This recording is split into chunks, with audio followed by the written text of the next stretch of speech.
and gentlemen, thank you for joining me once again. I am the Fuzz, and it's time for episode 5.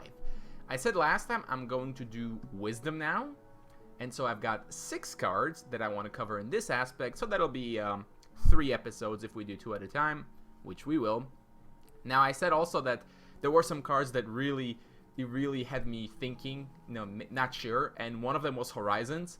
So because of that, I'm going to totally chicken out and not cover it this episode because, well, I want to put it off as much as possible before I inevitably have to face the judgment. Anyways, the cards we will cover, however, will be much easier. Yeah, let's start easy. So Library Guards is number 1. Why are we covering him?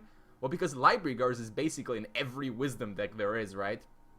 And the reasons for this I've partially already explained in the Why is Library Guard So Good video, but we'll just go over them again. Good stats, card draw. Card draw is something that every deck can use, and so a creature that provides card draw that has good stats, perfect. But does that mean it's actually OP if it's like played everywhere? No, I don't think so. I don't think it's so good that you need to nerf it.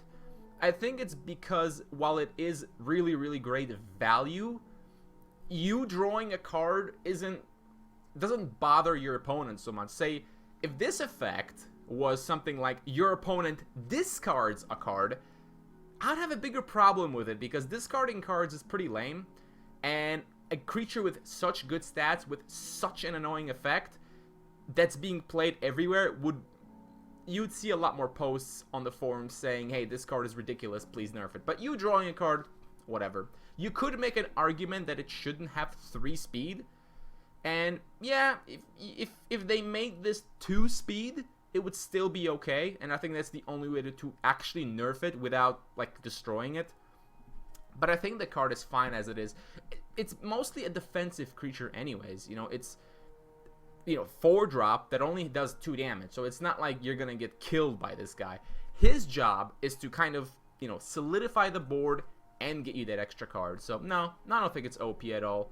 It's really good, but really good and OP are not the same things. For me, OP means it's actually starting to overshadow too many other cards, and it's just having too big of an impact in your deck, like Burning Rage, for example. The other card, however, is I'm a little bit less friendly about, and that's the Runelit Incarnate, possibly the most complicated card in the game. So this card has so many weird interactions that even the developers aren't entirely sure of all of them, and I only recently learned of a new one.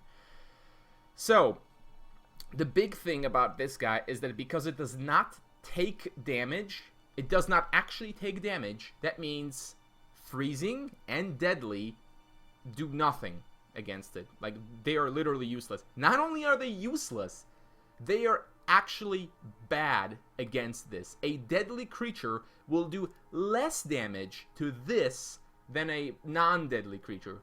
So, do I consider this card to be OP? Actually, yes. But not necessarily in the sense that it's too strong.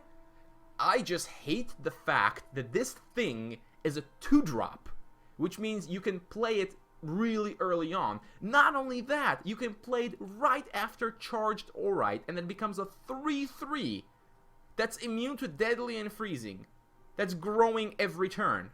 So if you play this on 2, and it doesn't die, because let's face it, it's gonna be pretty hard to kill, it's then a 4/4 on your turn again. And the immunities to deadly and freezing means some of the early responses to this card, like Flash Freeze and Shadow Step Assassin, do nothing to it. So there's almost no way to deal with this early on. The only thing that prevents it from being just completely crazy is that without Charged Aurite, it's only a 1/1. So it's, you have time to deal with it before it grows. Now, I like the concept of the card. It's really awesome, really great design, but it's just so convoluted. It should not. Okay, if you want this card to be not affected by deadly and freezing, fine. But this card should not benefit from being frozen. It should not benefit from other creatures having deadly. This card can take a hit from a Dread Knight and survive. No other creature can do that unless it has like a shield emblem or something. A creature with 6 attack and deadly only does 1 damage to this. And because he actually gets the power back, he can chump block a Dread Knight forever. Isn't that something? And this is a 2-drop. A 2-drop is capable of all this. Hilariously, it being a 2-drop is one of the things that lets Corruption deal with it because a Harpy can kill it. But this should not be an early game card. Unlike the other Incarnates, which generally tend to be bad on curve, except Valorsworn, I guess, but good later, this is good early. If it's not removed, you're gonna have a fun time trying to deal with this thing. And if it comes after an Aurite, you sometimes just straight up lose the game. I've experienced that. Not much fun at all. So my suggestion is simple. Scale it up a little bit. Make it 2 aspect and 3 mana, but like, up its stats a little bit. And then, that's cool. And then it's like a really cool mid-range powerhouse that it could be for Wisdom, that I think Wisdom needs.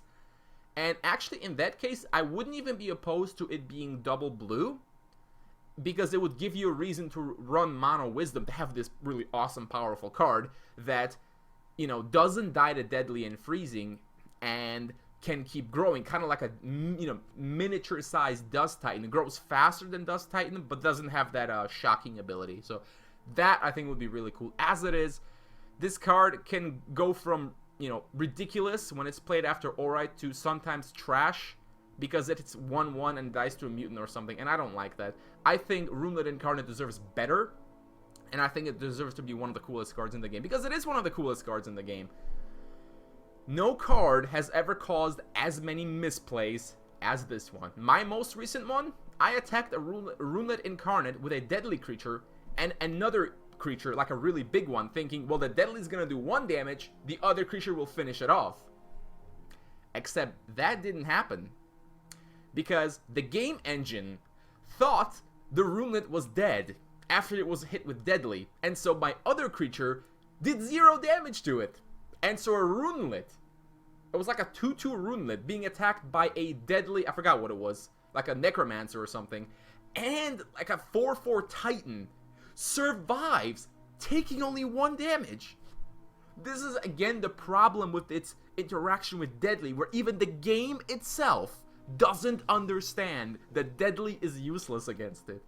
That's how bad it gets. That's why I think this card, it's not too strong, and it's not, OP in the sense that it's too strong. It's just kind of too cheap, and the interactions are too silly. So I would like to see those changed so we can get a proper badass mid-range Wisdom card that this deserves to be. Anyways, join me next time for the next 2 cards. Of course, leave your thoughts in the comments. Do you agree? Do you disagree? Are there other cards you would like to suggest for me for other aspects? Maybe I missed something in Corruption. You never know. And I'll see you guys next time.